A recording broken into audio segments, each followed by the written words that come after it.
Welcome to the first in a series of Blender tutorials where we're going to learn how to create 3D models and animate them. Okay, so when you open up Blender, this is what you should see.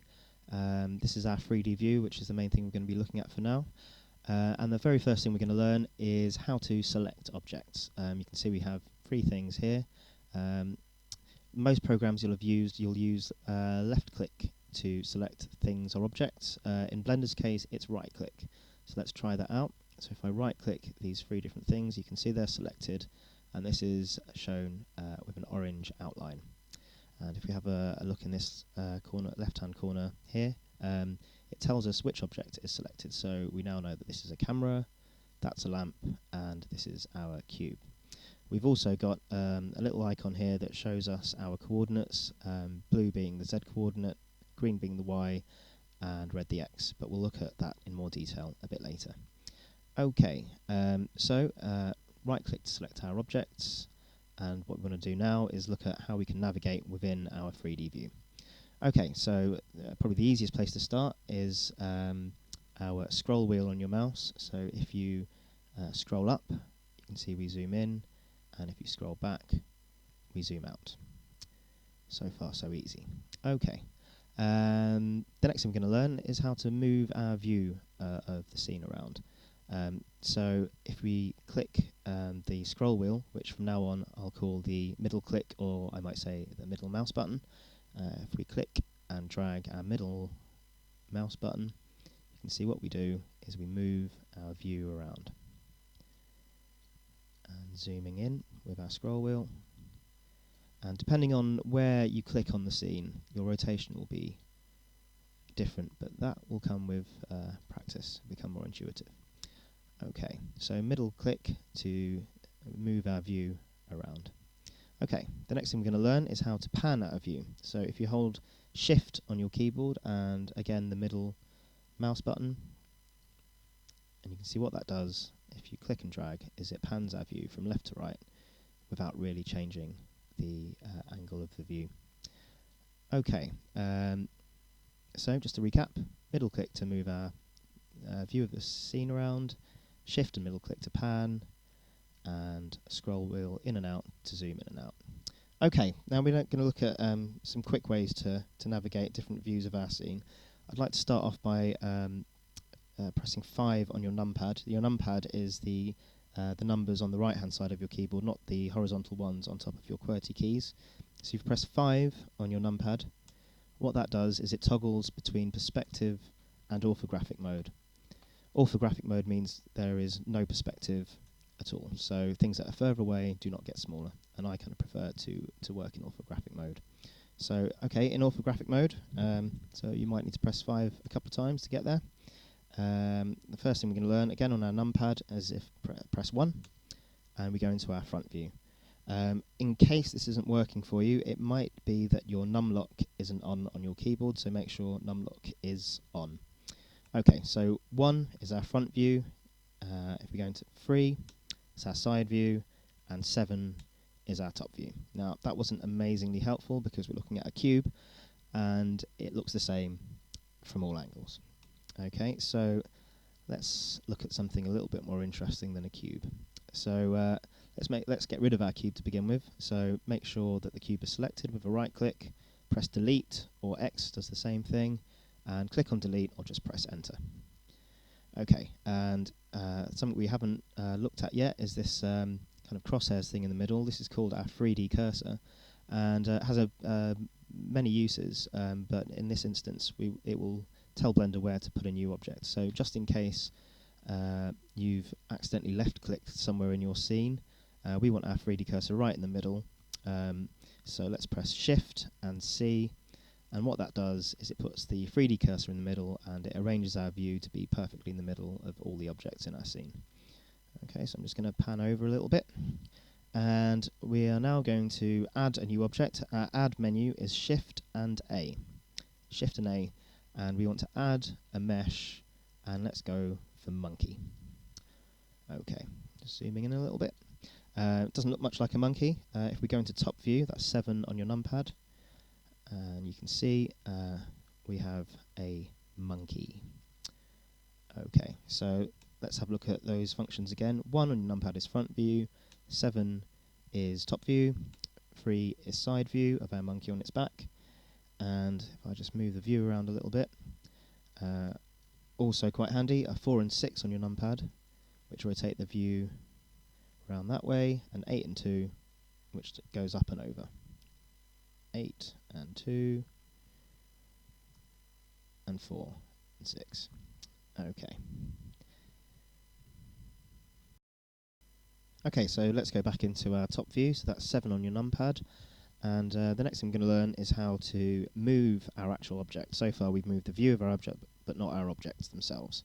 So again, with mine key selected with a right click, just to make sure it is, and let's press G on our keyboard, and just need to press it once, and you can see if I move my mouse, I now move our selected object. Okay, I can press Escape to undo that, or if I press G again, left click accepts that move. Okay, so for the next exercise, I'm just going to move our viewer around a little bit so we can see what's happening. Okay, so if I press G now, you can see it still just moves our monkey in one plane. It's dependent on the view that you're in. Okay, so now if I just want to move monkey in certain coordinates, certain axes, so we've got the X, Y, and Z, if I press G followed by X, you can see what that does is it constrains our movement to the X-axis. And similarly, I can press left click to OK that, and if I press G followed by Z, I now restrict movement to the Z-axis, and in the middle of that I can just press Y, and this limits our movement to the Y-axis. Okay. The next thing we're going to look at is how to rotate our monkey. So any view you like, move it around. If we just press R by itself, it rotates our monkey relative to our view. Okay, and just click that, left click that to OK the movement, and move our view around. You can see monkey is rotated. So similarly to the movement, we can restrict our rotation to certain axes. So actually what I'm going to do is I'm going to Control and Z and undo our rotation, just so this is a little bit easier to see. Zoom in a little bit. Okay, so now if we press R for rotate, and again the X-axis, X, you can see we rotate around our X-axis.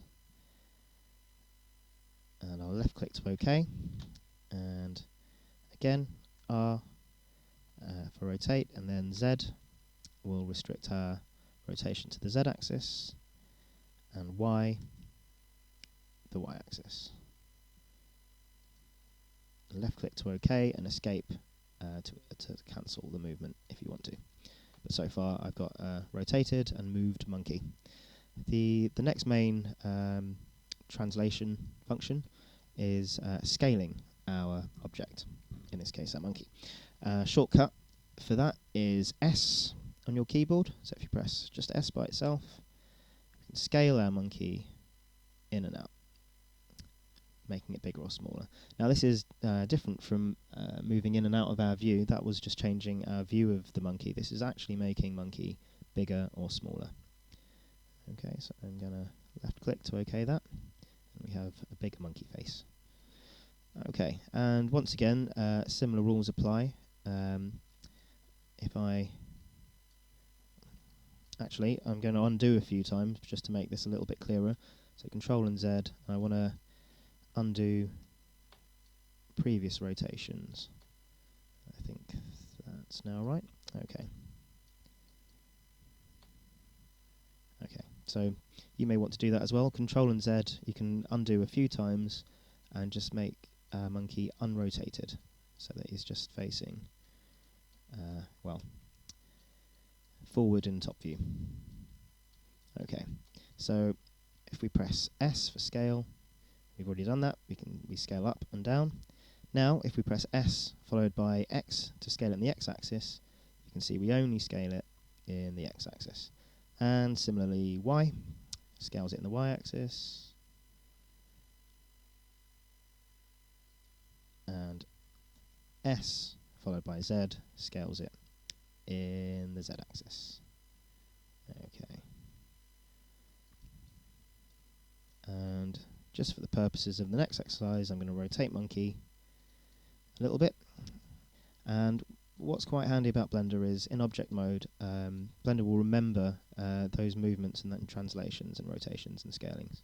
So if we want to clear the rotation or the scale or the movement, we can press Alt and our corresponding keyboard shortcuts for moving, rotating and scaling. So if I zoom out a little bit, if I do Alt and G, it's going to clear our movement for our object.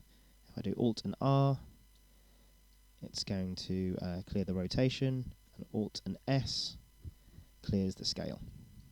So we are back to monkey facing upwards in front view, one on your numpad. We can be a bit more precise with all of those actions. For example, if we want to move our monkey in a more precise way, we can press escape G to grab, and let's say we want to move it 2 units in the x-axis, we can press X and then 2, and then it moves our monkey exactly 2 units across. I'm just going to undo that for now, and what we want to do, instead of working in top view, we really want to be working in front view. So if we go into number 1 on your numpad, and that brings up our front view, and we want to rotate monkey 90 degrees in the x-axis. Actually, I'll just flip our view a little bit so we can see that happening. So R to rotate, and we want to limit that rotation in the x-axis, and then if we type in 90 on your numpad, we rotate monkey 90 degrees on the x-axis. So now when we go to front view, monkey is facing us. Okay, good stuff. Okay, let's work with a few objects at the same time while we're in object mode. I'm not sure. Oh, there's my 3D cursor's move over there. We haven't really looked at this yet. If I left-click anywhere in our scene, we move the position of the 3D cursor, which has several uses. We're going to look at some different ones later, but in the first instance, it's a good way to tell Blender where to position anything new that we add. So you can use a combination of your front and the side view to make sure the 3D cursor is where you want it. Okay, so in front view, make sure in front view, 1 on your numpad. Our add menu, again, is Shift and A. And we want to add let's go for a cone. And let's add another object.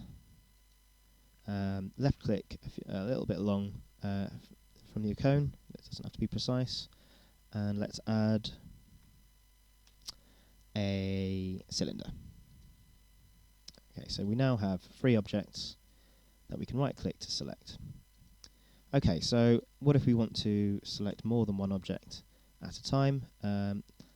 Make sure your monkey is selected first, and then hold down Shift, and then right-clicking adds to our selection. So you can see we've now got 2 objects selected, and if I right-click either one of those, the last one is a slightly lighter orange, and that's our active object. But again, we'll come to that in more detail later.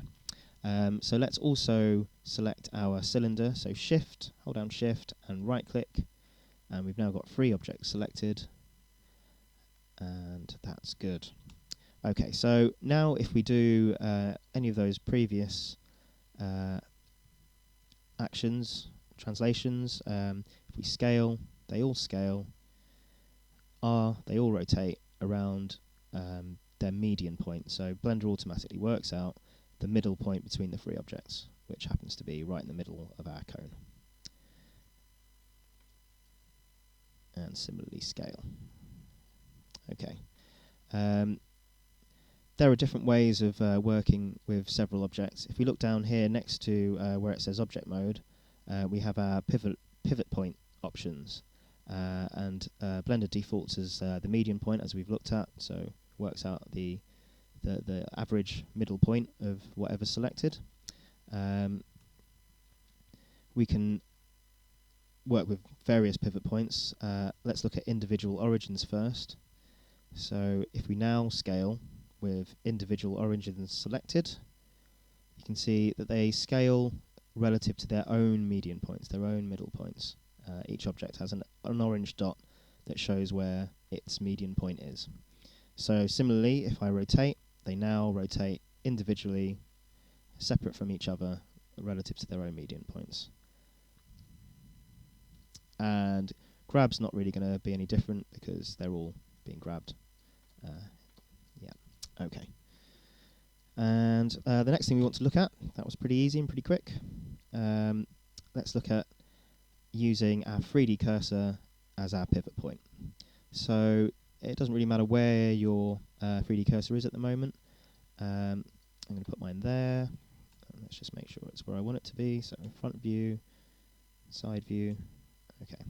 So now with our pivot point being the 3D cursor, all movements are going to be relative to our 3D cursor point. So if I now press R for rotate, you can see that our 3D cursor is our pivot point, and similarly scale, it will scale them all out from the 3D cursor. And again, G won't really make any difference because they're all being grabbed at the same time. Okay, so those are our different pivot points. I should also point out our manipulator. So actually for now, if we just shift and right click our cone and our cylinder and delete them, so right click select your cone and then hold down shift and right click select your cylinder and press delete, and let's just focus in on our monkey again. So if I right click monkey, and actually let's just go back to median point, you will have spotted our 3 arrows in the middle of our monkey, and this is our it's called our manipulator. If you look down here, we've got the different options for our 3D manipulator, and you can turn it on and off. And it defaults at a movement, a grab 3D manipulator. So if I click the ends of those arrows, you can see it's a different way of restricting our movement to those axes, and quite a quick way of moving them about. And there's also next to there a rotation manipulator. So the red rotates on the x-axis, green the y, blue the z, and if you click on the white circle, it will just do a general rotate. And finally, our scale manipulator scales in the equivalent axes. And if you click on the white circle again, it will just scale the whole thing in all axes. Okay, that is Object Mode Basics completed. Well done.